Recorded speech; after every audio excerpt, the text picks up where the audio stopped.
Natalia. Hey. What do you know about Harry Potter and the Cursed Child? A few things. Bellatrix and Voldemort, they have a baby. Well, Okay. a child, I guess. Yeah. And that it's a waste of space in central London. Yes, it certainly is. Because it's a play that is always on.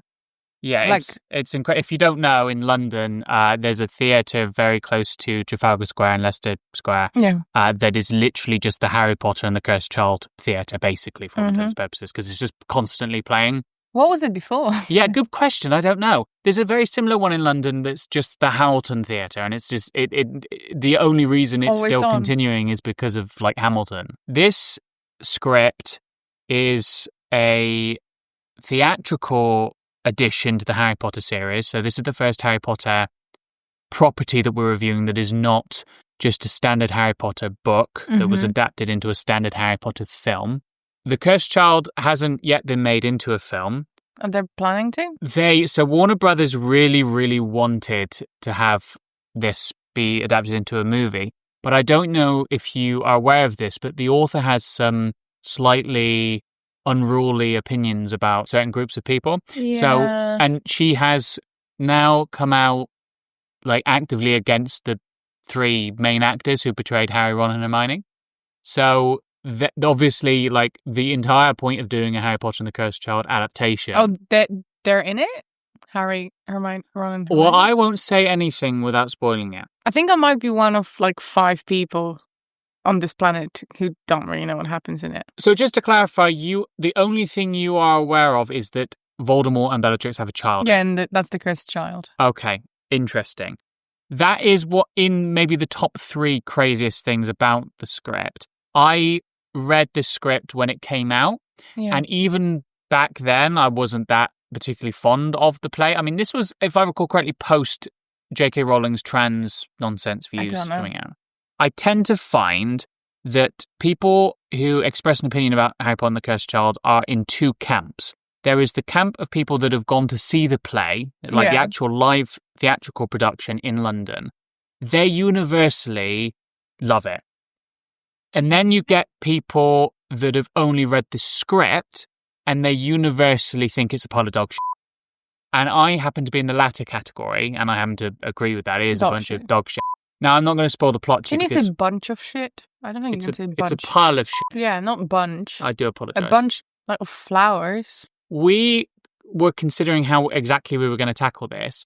And I didn't want to read it. Yeah, that was obviously number one option was that we both read it and we both talk about it, but it would take me about 5 months. And it would take you away from the new Hunger Games book, which is far better, I'm told. I've not read it yet, but so I'm told. Yeah. The second option is that we could have paid to go see the theatrical version. No. The problem with that is that in order to do that, we would have had to pay to go see the theatrical version. And not only do I not want to waste money on something I know I'm not going to like, but also, and that isn't very good, but also I don't want any of my money directly going to J.K. Rowling. Exactly. So the way we're going to do this is that I am going to reread Harry Potter and the Cursed Child, and I'm going to tell you everything that happened in the script. I'm going to tell you the entire plot, and you're going to react to it live. And again, just to reiterate, the only thing you know about the plot is the Voldemort Bellatrix child thing. You don't know anything else. That is a sacrifice I am willing to let you take, you know? A few people might be wondering, well, what about when you buy The Cursed Child to read it for this episode? Aren't you funding J.K. Rowling in that? I just want to say, for the record, that we definitely legally have procured the script for The Cursed Child. It's not like I Googled Harry Potter and the Cursed Child free PDF and then clicked the first option there. I very legally purchased it. If any police people are listening to this, then that was the truth and it was not sarcasm. So I am going to now reread all of Harry Potter and the Cursed Child, and I will get back to you once I've finished reading it to tell you how stupid it is. In 3, 2, 1. Hey! Okay, so I have just read Harry Potter and the Cursed Child, and I'm so sorry. And you haven't, so I'm now going to tell you everything that happened in it. So it's split up into 4 acts. This is the beginning of Act 1, so this is right at the start. Do you remember how in the episode we did on the Deathly Hallows Part 2, I said that the epilogue was the worst part of that story? Yeah, and I agreed. The play begins at the epilogue of that story. We're already off to a good start. Oh, God. So it's at King's Cross Station, Mm-hmm. and Harry and Ginny's child Albus. So it's about Albus. So Which one was Albus? Albus is the again? one who got named this disgusting name of Albus Severus Severus Potter. Potter. So instead of making it about the kid that's called James or something, it has to be about the kid who's called Albus Severus Potter. I feel quite bad for Jack Thorne, the guy who wrote the script, that he has to construct a story out of a character whose name is such a mess of a thing.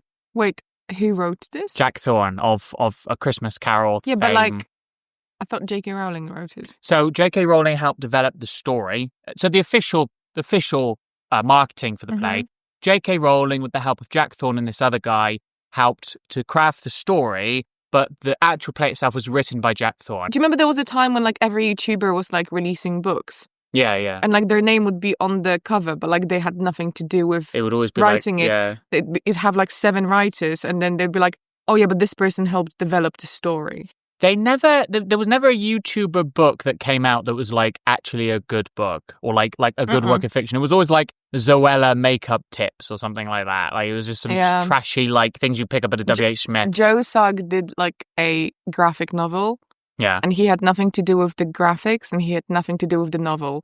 This is what AI was built for, was to give untalented, rich, attractive people an avenue through which for them to feel like they are talented in some respect. I just feel like it's so unfair because it's you shouldn't be getting a book deal, you know? Yeah. Anyway, starts off at King's Cross Station with Albus worrying about whether he's going to be put into Slytherin, exactly as every 11-year-old does, you know? Dad, they might put me in the racism house. There is a nice callback to the first book at the beginning of this play when Harry tells Albus to run between platform 9 3/4 with a run if he's nervous, which obviously is a reference to what Molly Weasley told him when he was a kid.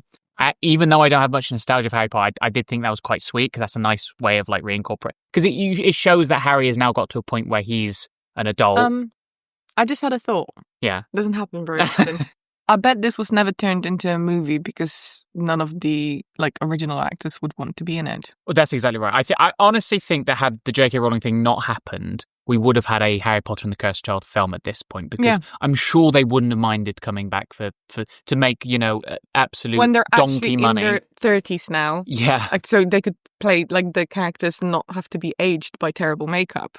It's the thing about if you're a Harry Potter fan and you want to ignore all this trans stuff, fine. Do you? I can't. I'm not going to try and convince you out of a stupid opinion. But if you are a really big Harry Potter fan and you wanted to see the Cursed Child with Daniel Radcliffe and Emma Watson and Rupert Grint coming back, you understand that the only reason that hasn't happened is because of the J.K. Rowling stuff. Even if you don't care about it, surely you should at least care about it from that perspective, right? I feel like if Tom Felton was allowed, he'd play all of the characters. So I quite like that callback. And if you were worried that was the end of the nostalgia bait, don't worry because the rest of the play is literally just a bunch of nostalgia bait. We are introduced to an older Ron and an older Hermione. So Ron in the play is actually like he was in the book. So this is much more of I know this sounds quite obvious, but this is a continuation of the book series, not the film. So it was quite surprising for me to read Ron's dialogue and actually feel like he resembled the version of Ron in the books, because we talked about in the films they made Ron into this massive asshole. Mm-hmm. But he was actually characterized well in the play versus how he is characterized usually in the films. Albus befriends a boy called Scorpius, who is Draco Malfoy's son. So Draco is a major component in this play. Scorpius mentions that there's a rumor going around that Draco and his mother couldn't have biological children, so they used a time turner to go back in time for Scorpius's mum to have sex with Voldemort, get pregnant, come back to the present, and give birth to Scorpius. Which is one of those classic childhood rumors in the playground. No, this is 100% serious. This is apparently a big rumor in Hogwarts that Scorpius is the illegitimate, temporally conceived child of Voldemort before he dies. Who's his mum again? Astora. At this point in the play, what we've heard, the rumour that Scorpius tells Albus, I can't believe I have to keep calling him Albus as we go along with it. There is a rumour that Scorpius is the illegitimate child of Voldemort and Astora.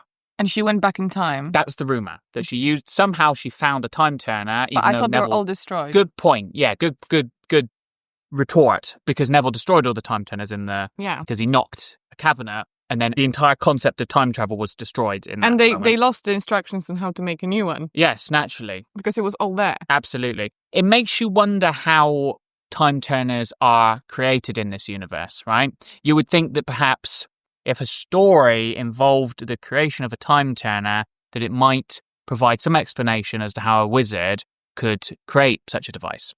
You would think that. Yes. Put a pin in that. Albus decides to befriend Scorpius. He doesn't believe this rumor that's going around that he's Voldemort's child. And at the sorting hat ceremony, Albus actually is placed in Slytherin. So he's placed in the racism house. Okay. In a clever script, in a clever story, that would have been good world building. And it would have been a useful dramatic device. Because obviously the one thing that Albus doesn't want to happen, that he's sorted into Slytherin, happens. And it's based on pre-existing knowledge that we have about this character and how the universe works. It's obviously established in the epilogue of the book that Albus doesn't want to be sorted into Slytherin. So this is actually a really nice turn in the script. But there is a problem with this plot development. We as a audience of the play, or as a reader of the play, the physical paperback edition, we are supposed to be convinced that joining Slytherin is not a bad thing, fundamentally. I don't get that, because it's kind of like saying being a neo-Nazi is not bad. Exactly. That's exactly the problem, is that we have seen nothing of what J.K. Rowling... I mean, obviously, I don't know what is invented by Jack Thorne. I don't know what's invented by J.K. Rowling. If it's bad, it was her, I think. I don't want to just... Because I'm a fan of Jack Thorne's writing other than in The Cursed Child. So I don't want it to be the case I'm like, well, all the good bits were Jack Thorne and all the bad bits were J.K. Rowling, because I obviously have no idea. But the bad bits of the books were definitely J.K. Rowling. That is entirely her responsibility and her fault.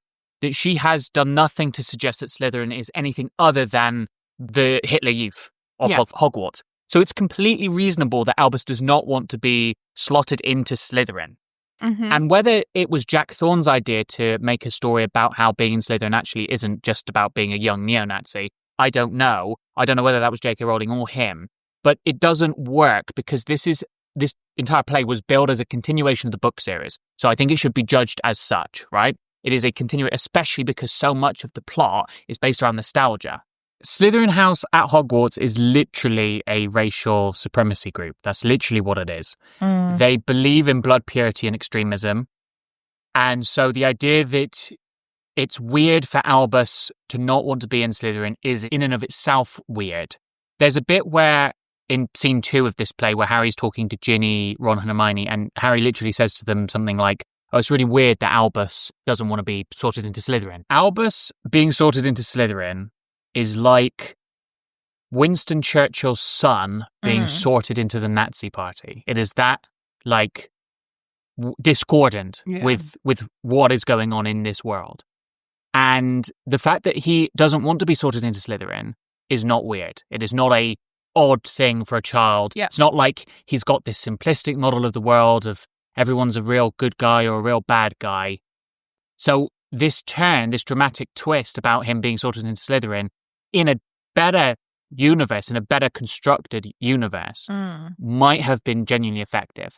But because this is a continuation of the book series, and that is made very clear in the story, it just doesn't work. It would have been such an easy thing of just having some Slytherin student fight in the Battle of Hogwarts to actually say, like, no, like, we don't think this is right. You know, we want to do something about it. Also, can I just say about Albus, he doesn't like being referred to as Albie, which is comparatively easier to say. So throughout this entire recording, I'm going to have to describe him as Albus. You know that he doesn't exist, and you can call him Albie. He won't be offended. So Albus goes through his first year at Hogwarts. He's not good on a broom like his father was. We jump ahead then to his second year at Hogwarts. That's oh my God, what? Yes. That's it. Like, that's the end of the first year. The jump to his second year. We see him getting bullied for not being as powerful or as cool as his dad was. You know what's funny? What's that? That I was literally just thinking that it would be really difficult to grow up in the shadow of your father if your father was Harry Potter. It's funny how, like, the books, obviously, like, each book is a year in Harry's life, and then the script, right at the beginning of this script, we just jump ahead to multiple years in Albus's education. That, unironically, is the best part of the play. Like, it gets worse from here. And it being so short is the best part. Genuinely, this is the best part. It's not just because it's short. I actually really liked the fact that, obviously, in the Harry Potter books, every single year was this momentous, crazy time in Harry's life when this massive thing was happening. And it never happened right at the start of the year. It always just around right before the summer. Yeah. But it's a subversion of that in the play, because obviously Albus is a comparatively normal kid. So exactly as a neo-Nazi, but he is in the neo-Nazi group, but he is a comparatively normal kid who is just going through his education as a normal child would, right? No major things happen, no life-changing things happen. I actually quite liked that subversion. And I like the fact that Albus and Scorpius don't get caught up in some sort of like world-ending conspiracy like Harry, Ron, and Hermione did. They just go through school. Like Scorpius' dad is Voldemort. Yeah. They don't learn like a huge amount, and it's just that the education system is a big burden to them because they're outcasts. So I think it's a more realistic depiction of what life is like for children going through the education system. So Scorpius is... Why do they name the fucking kids such ludicrous names? Like they just wanted them to be outcasts. I love how like Harry's daughter is called Lily. And then we've got Albus. Scorpius' mother dies at the Ministry of Magic. Hermione reveals to Harry that one of the Time Turners survived Neville breaking them. I am literally going to kill myself. I know, how ridiculous.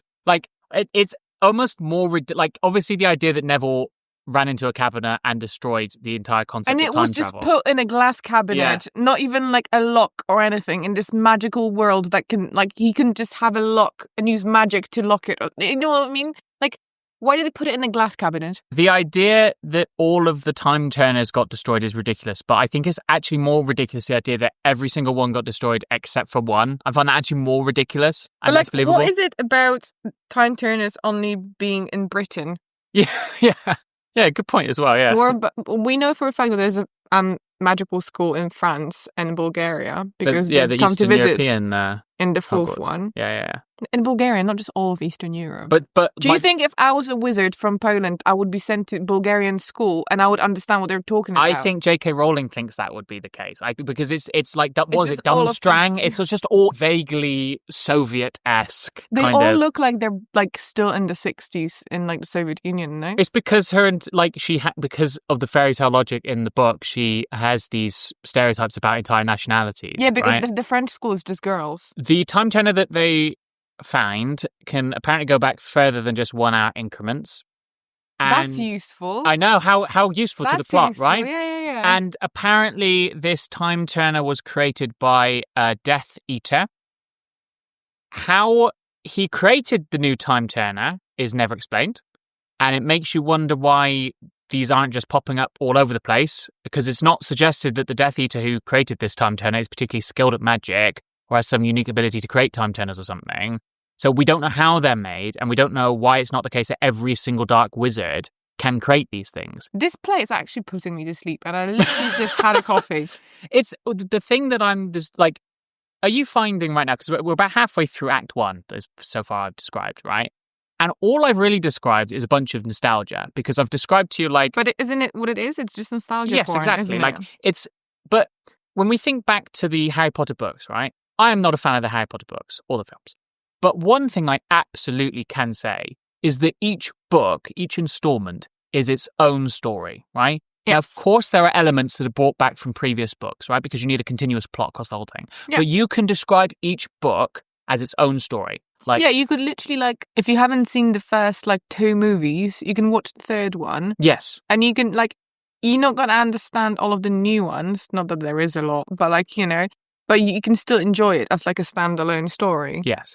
You could not do this with the play. This play is literally the only one out of any of them. Because, again, just to clarify, this was billed and marketed as a continuation of the book series. So I think it should be judged as such. Do you know what it's giving? What's that? It's giving that one time I was trying to watch... Because I don't like superhero movies, right? But I don't mind Spider-Man. Not the Tobey Maguire one, because he sucks, I'm sorry. But I wanted to watch the Tom Holland Spider-Man. So I put it on, and it literally starts in the middle of a scene. And I was like... It's wrong. It must be that, like, I just started it from the middle of the movie. And why is Iron Man in this, you know? What are they talking about? Because it literally starts in the middle of a conversation. I was like, what is happening? And then my friend told me that I have to watch like 27 other films to understand what's happening in this specific movie. So I just gave up. Because like, do you know what I'm trying to say? I do. And you know what? Because he looks so like there's nothing behind your eyes and I'm boring you. And I was just like getting really like insecure about what I was saying. Not at all. That is a great metaphor for this script as like a deep... I didn't feel like it was a great metaphor when I was saying it and you were just like looking blankly. Like that's just because whenever we talk about Harry Potter, that's how I react.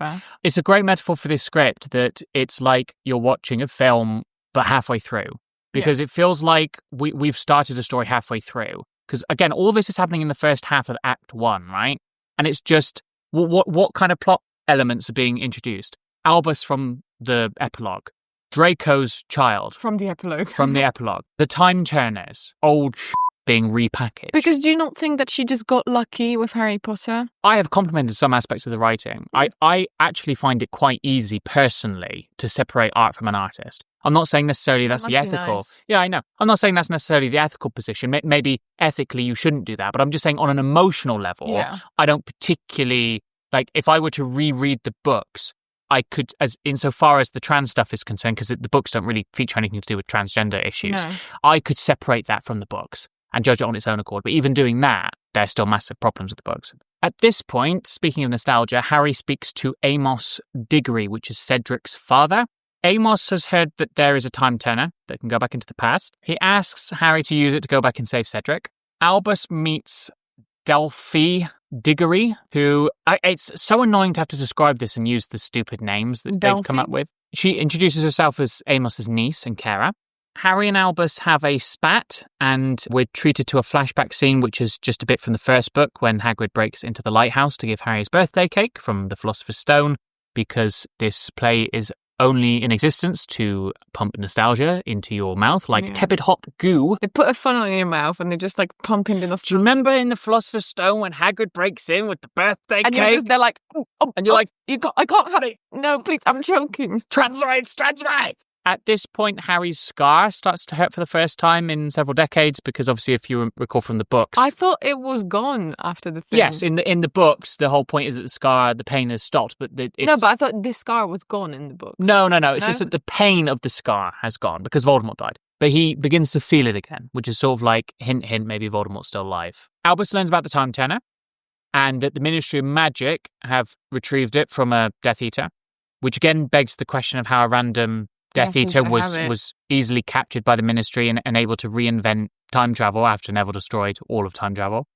At this point, Albus gets the idea to steal the Time Turner to save Cedric, because Harry has refused to do that with Amos. His plan is to go back to the Triwizard Tournament. You know that you could be literally messing with me, and at this point, I'd believe anything. It sounds really made up, doesn't it? I guess everything is made up. Yeah, no, but it sounds artificial. There's nothing like there that is just from The Cursed Child. Yes. Everything is just taken from the original series. The majority of this script is material from The Goblet of Fire and a bit here and there from The Order of the Phoenix and The Deathly Hallows. From The Goblet of Fire. As established in The Prisoner of Azkaban, when you go back in time, you can't change anything, right? Oh my God, yes. Because it's all a fixed timeline, right? So I'll be... Aren't you interested? Aren't you captivated to learn what will happen when they go back in time? Can I guess? Yes, please. I think that this time turner is different. Right.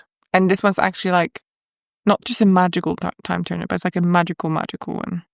You, once again, you have auto-corrected the story in such a way to make it make more sense. So with Scorpius by his side, Albus escapes from the Hogwarts Express mid-journey. Do you remember the trolley lady that served Harry and Ron in the first book? She chases after them, and it turns out that she's actually this like eldritch horror monster type creature that doesn't allow anyone to escape the Hogwarts Express mid-flight. I actually really like that bit. I actually think that it's the only part of the script where I read it and I was like, this is an invention for this story, right? Yeah. And it's also like, it balances it being nostalgic with something new. Because obviously that was not suggested in the first books, right? That if a student were to try to escape the train, that she would almost be designed in such a way as to stop them.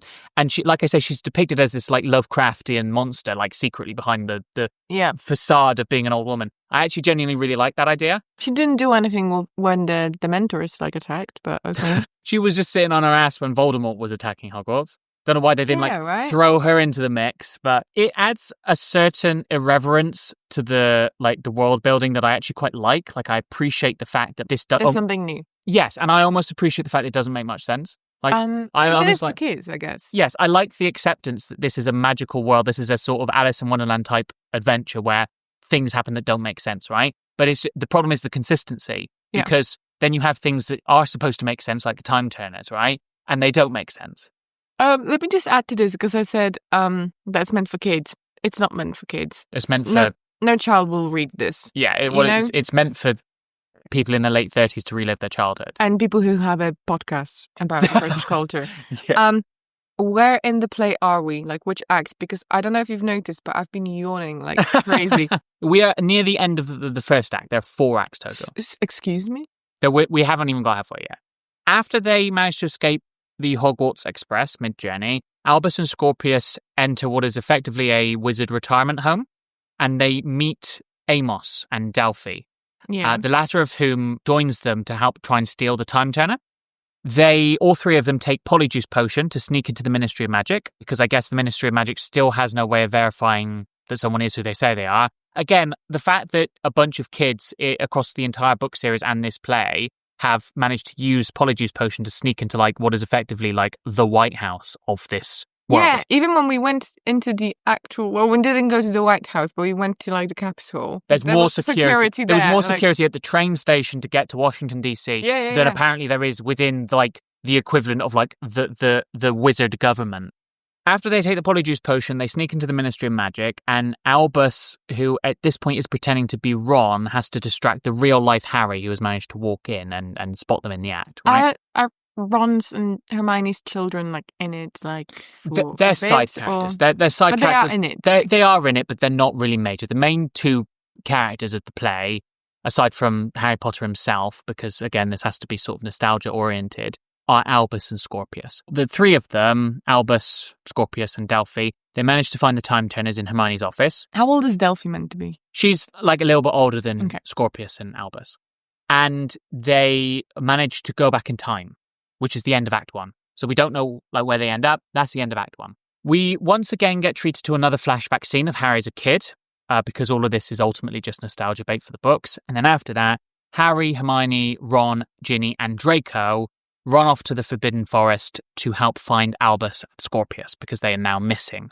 I like the idea in principle of Draco helping the main heroes and having to sort of join the good side. I like that in principle. But because, as we've discussed earlier, because Draco's been presented as nothing but annoying and a bit of a coward up until this point in the script, and both in terms of the dialogue and his behaviour in this script and in the other books, doesn't really work very well. At this point, Albus and Scorpius are in the past during the Triwizard Tournament from the Goblet of Fire. Their plan to save Cedric is to disarm him in the past and to avert his death so that he loses the Triwizard Tournament early on in the competition. You know what? That is actually quite smart. Why do they want to save Cedric?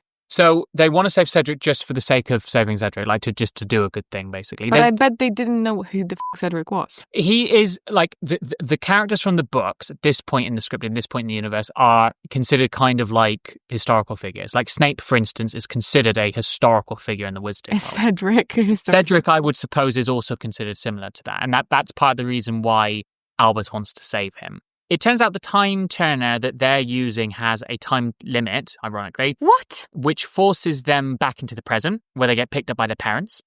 Harry tells Albus not to see Scorpius again. Wait, so they haven't saved Cedric? We don't know at this point. We don't know, because they managed to disarm him in the past, and then they are forced back into the present. So at this point, they just go they can get souped back up into the present. It turns out that by disarming Cedric in the past, Albus and Scorpius have created a kind of butterfly effect where there's a new version of the present. So it's quite similar to... Well, of course. Yeah. That's what would happen. That was their intention, right? But they don't manage to save him. But He's still dead. Cedric is still dead. In this new version of reality, in this new version of the present, Ron never married Hermione. So obviously their children don't exist. Right. This, as I've sort of alluded to, breaks the logic that was established in The Prisoner of Azkaban in terms of how the time turners work. And it creates a million plot holes for books 3 and 5 and this script. So one of the really obvious things is how is it the case that Albus and Scorpius remember that Ron is married to Hermione in this version of reality. Yeah, they wouldn't. They would have grown up with Ron and Hermione not getting married, right? So how is it knowing the kids? Exactly. Now, you could invent some sort of law where if you've used a time turner, it gives the user an ability to remember what happened in their version of the present, right? You would think that would be a useful way to get around this plot hole. Hold that thought. Albus breaks off his friendship with Scorpius after Harry forces them apart. Harry and Draco have a quick wizard fight that is also filled with a bunch of Marvel-esque dialogue. It's very equivalent, again, to what you were saying about Marvel. It's very equivalent to like that sort of like quasi-quirky dialogue when two superheroes are fighting. Like, it's just a bit cringe, basically. Delphi breaks into Hogwarts. She tells him that history changed, but not enough to save Cedric. How is it the case that Delphi remembers what happened?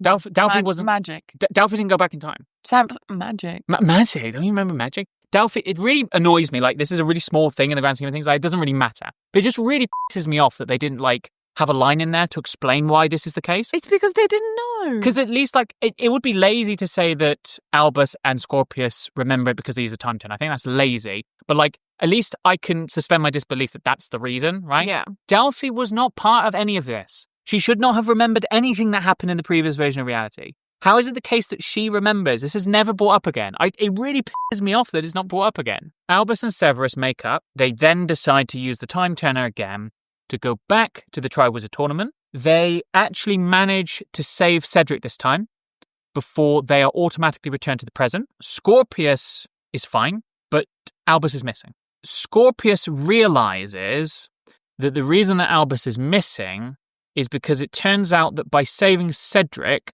the entire course of the Battle of Hogwarts is changed. Voldemort kills Harry.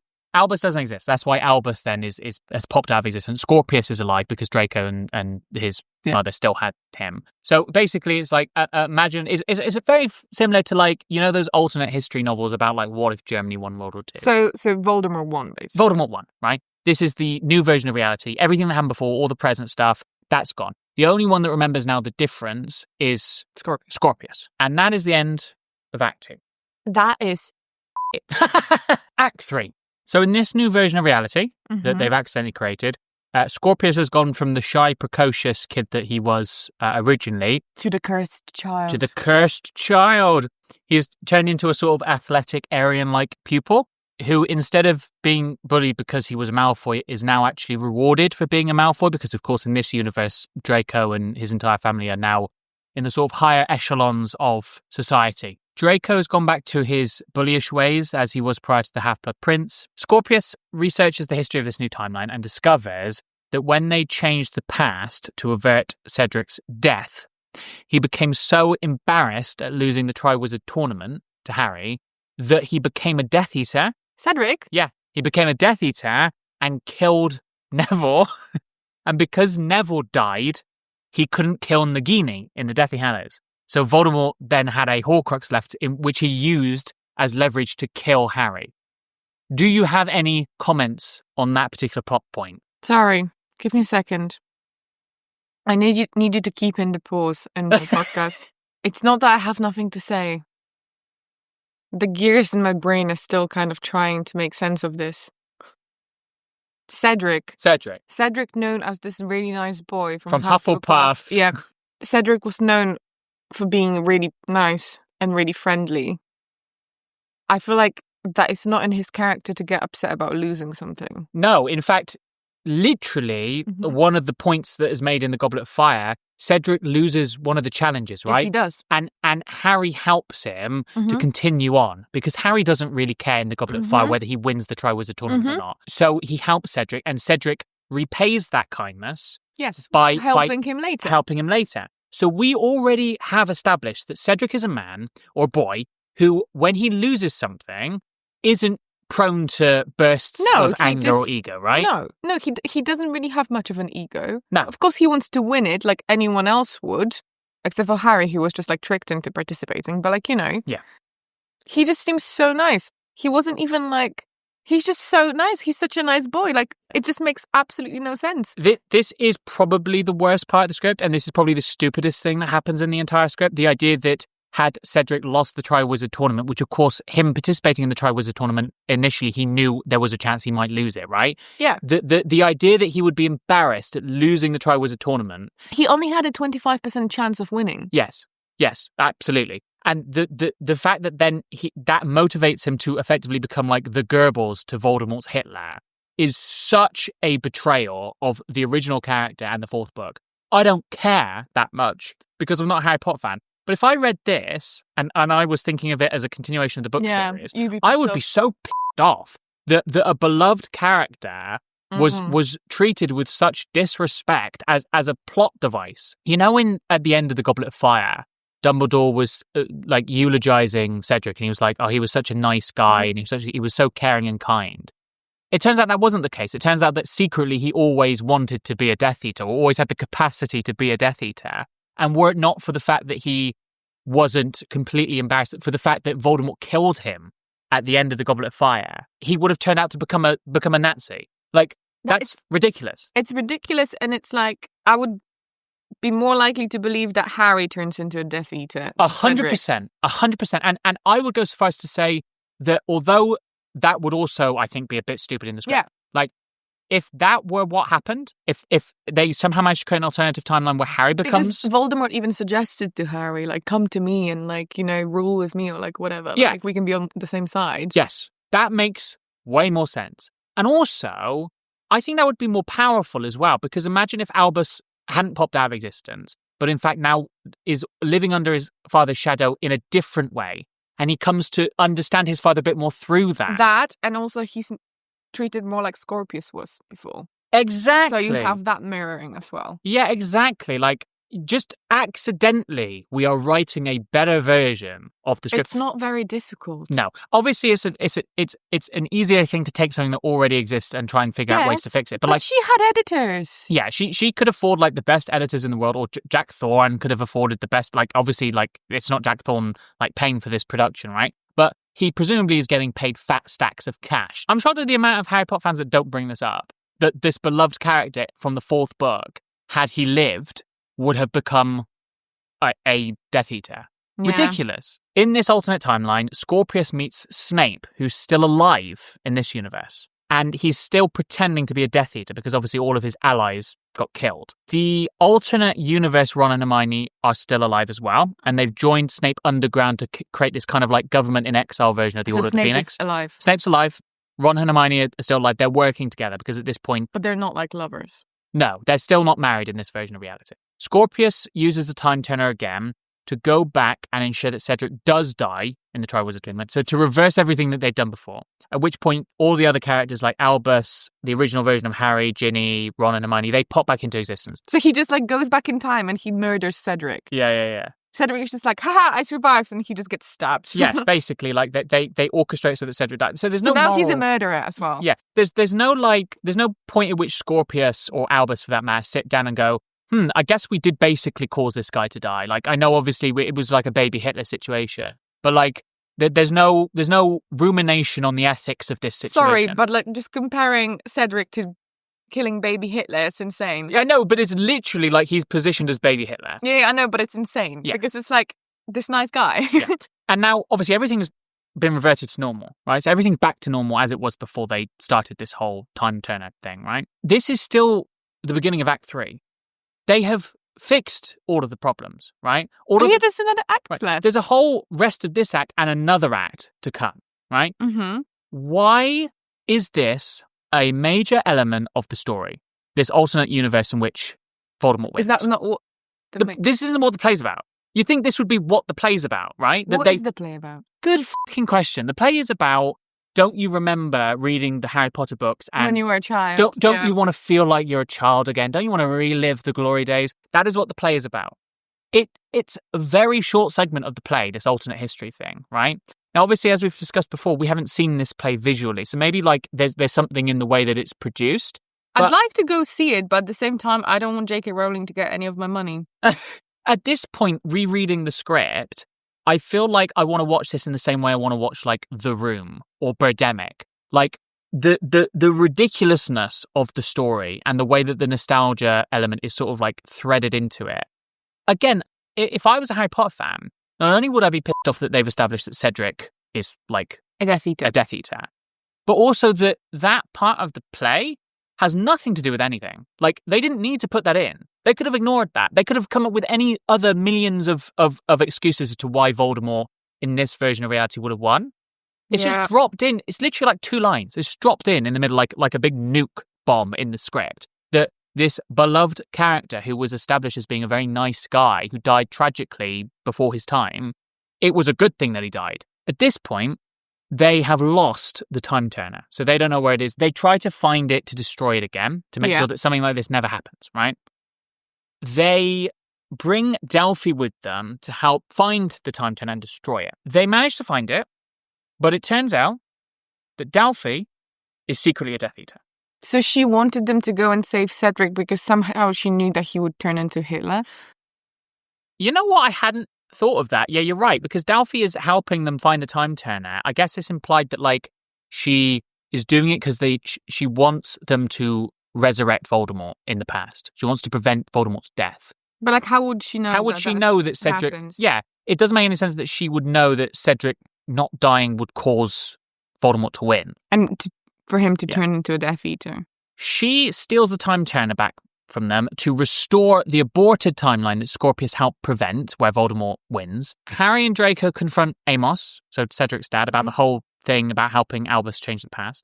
They discover, through Amos, that Delphi isn't actually Amos's niece, and that she secretly bewitched him into thinking that she was. This is Amos, she bewitched. We don't get any hint up until this point that Delphi is secretly a villain. The bewitching plot element means there's no reasonable way we could have guessed that Delphi was working against them, because Amos identifies Delphi as his niece, right? So it's not a good mystery. It's not a good mystery that out of the blue it turns out that she's a Death Eater. That's just like a stupid sort of like plot twist, right? Delphi uses the Time Turner to go back to the Triwizard Tournament, so we're back in Goblet of Fire again. She brings Albus and Scorpius with her, but she fails to save Cedric or change the past. She ends up forcing them further into the past, and then they destroy the Time Turner. So they're stuck now in the past, and the big plot twist going to Act 4 is that Harry and Draco discover that Delphi is Voldemort's daughter. She's the cursed child. She is the whole rumor about Voldemort having a child. It turns out actually Delphi was his child with Bellatrix, which is a plot point you knew about before we started reading. I'm going to say something a bit nasty and vulgar. Okay. Something that shouldn't come out of a lady's mouth. I don't think Voldemort could get it hard. I don't. I don't imagine him as a sexual being. I never saw any chemistry between him and Bellatrix. There's never, yeah, exactly. There's never like any sort of hint that he has any sexual chemistry between him and Harry. Also, like one of the problems as well that I have with this. But she dies in the Battle of Hogwarts. I think the implication is that she got pregnant with Voldemort's child in the Malfoy Manor, gave birth to Delphi. When? Good question. And then she goes on then to die at the Battle of Hogwarts. How does Delphi manage to escape detection for all these years? Like this is who raised her? Yeah, who raised her? Who fed her? Yeah, we literally don't know. And also, like, the Malfoys. It's not as though she popped out and she was already 15, right? She popped out as a kid. She probably didn't even like. How did she even find out that she was Voldemort's child? How did she even find that out? Never established. Never touched on. And it's also a very simplistic model for morality that like the child of Voldemort also has to be evil. Like she's just evil. Like she just doesn't have a soul. Like that's literally it. Also, right? especially because she wasn't raised by him, so she wasn't like programmed. Yeah, exactly. Yeah, she isn't, as far as we're aware, conceived under the influence of a love potion. So, like, is it the case that in this universe, if you're a sociopath, you have a child there, just also happen to be a sociopath? That's not how it works. I know, it's just so ridiculous. Anyway, that is the end of Act 3. We're at the final act now. Albus and Scorpius discover that Delphi has taken them back to the night that Harry's parents were killed, with the intention of killing Harry as a baby herself. Back in the present, she's like proper evil. I know. She's like worse than like, Voldemort why? Because he never wanted to go back in time to kill a baby. Yeah. Like, you know. Why didn't Voldemort think of that, by the way? Or, like, again, going back to, like, the whole, because he could have just used the same time turner. Because, again, like, it really annoyed me before the script came out that people would say that the time turners don't make sense in the Prison of Azkaban. But it does, because nothing gets changed. It's a fixed No, time it's literally just, like, what happens before. But if all this is set in the same universe, then why didn't Voldemort think to use a time turner? Like, presumably he's an evil guy, right? It's not like he'd be like, oh, I'm above this. I have standards. You know, like, I want a fair fight. Like, that's ridiculous. I'm not going to fight a baby, he says after literally trying to kill a baby. Yeah. Like, I'll kill children to get what I want, but I won't use time travel. That is beyond me. This is unethical, you know? I failed that one time, so I'm just going to try again. I'm not going to go back in time. Who named her? Who named her? Who is she? Who is she? Back in the present, Draco reveals to Harry that his father had another time turner. Somehow. Who's, like, Lucius? Lucius Malfoy had another time turner. I'm getting really, like, lost in this because there's, like, we're bringing back so many characters. Yeah. We'd never had this many characters in one book. And here it's just like, oh, do you remember that character who sold Harry a bun one time? Like, you know, he's actually an evil monster. Like, you know, and it's like, Yeah. What? It's ridiculous. My head hurts, but we're going to finish this. At this point, you might be like, how many time turners actually are there? Apparently, there's the one that survived Neville destroying it, and there's this separate one that Lucius Malfoy has somehow. This one can go back again into the past, and it doesn't force them to go back to the present after a few minutes. I have the thing just for you. Yeah. Okay. Isn't it useful that Lucius had this thing that he never talked about? There's a bunch of overwritten dialogue between Harry and Draco that might have been effective if it was better written. It was about their past and their sort of relationship. And then they make out. And then they go, because this is fan fiction after all. How do you make a time turner? Like, how do you? I'm not expecting the mechanics of maybe it's like machine. with the Philosopher's Stone, and it's just like it's the instructions are gone, and like only certain people can make it. But like, But Lucius, I'm not saying it makes sense. So Lucius somehow has the ability to create time turners. Like, how? How is this the case? We don't know if he made it. Maybe he just got it. Yeah, I mean, maybe he did. But, like, again, it just goes back to the fact that, like, surely there are more characters in this universe that are running around that know how to create a time turner. Yeah, but they just can't be bothered. It's like if everyone on Earth had the capacity, the materials, and the knowledge to create a nuclear bomb, right? If we existed in that universe, there would be nuclear bombs going off all the time. Because it only takes one guy to be evil and know how to create one to do it, right? Mm-hmm. That is the logic of this universe, that everyone's walking around with the ability to create a nuclear bomb, but for some reason, only one person in the entire universe does it. Albus comes up with an idea in the past to take the blanket that his father was delivered in as a child and write a message. Why do they still have that? No, they're in the past. Okay. He wants to write what is effectively invisible ink on Harry's blanket so that Harry can discover it in the present and come back to save them. Which begs the question. If I was Harry Potter, I'd be just like, for God's sake, you're on your own. Like, let me retire. It begs the question, how does Albus know that they can go back in time? Albus doesn't know that they have another time turner. Albus doesn't find that out. So, like, what does he expect to happen? Even if Harry discovers this message on the blanket, right? Why are you using logic for this? Albus says to Scorpius that maybe if his dad reads the message, they can build a time turner to come back and stop Delphi. But again, that just goes on to the fact of, like, how do time turners get created in this universe? You can do a nostalgia tour that makes more sense than this, right? You can do something that makes more sense. If that was what you really wanted to produce as a script for a Harry Potter play that is just fan service, you can at least make it make sense. None of this makes sense. Harry, Draco, Hermione, Ron, and Ginny go back in time to the night that Voldemort killed James and Lily. They reunite with Albus and Scorpius. Harry disguises himself as Voldemort to trick Delphi, and they manage to subdue Delphi before she can actually help her father kill young Harry. Harry and co, they watch Voldemort kill his parents. Oh, that must be traumatizing. It's actually a somewhat effective scene because they know they can't change the past. They know they can't obviously save his parents. And so obviously they're forced, because of the logic of this scene, they're forced to watch it happen and not intervene. It's actually quite effective, like genuinely. It would have been extra effective had the time travel mechanics made any sense whatsoever. And especially if it was the same logic as in the Prison of Azkaban where they can't change anything. Yeah. Right? That would have been more effective. But for what it's worth, that scene actually was quite nice. They all return to the present, presumably with the constant threat that some other wizard somewhere is going to invent another time turner that they can just use to just cause this to happen all over again. And then at that point, the play ends. So Natalia, what did you think? That's it. That's it. What did you think about Harry Potter and the Cursed Child? It's worse than I thought it would be.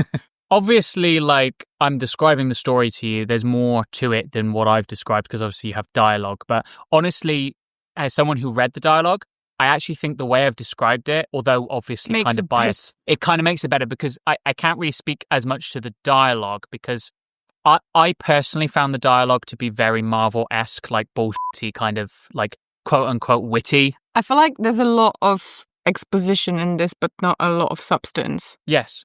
This whole play feels like exposition for a different story. But it feels like exposition for something we already know from the previous ones. Exactly.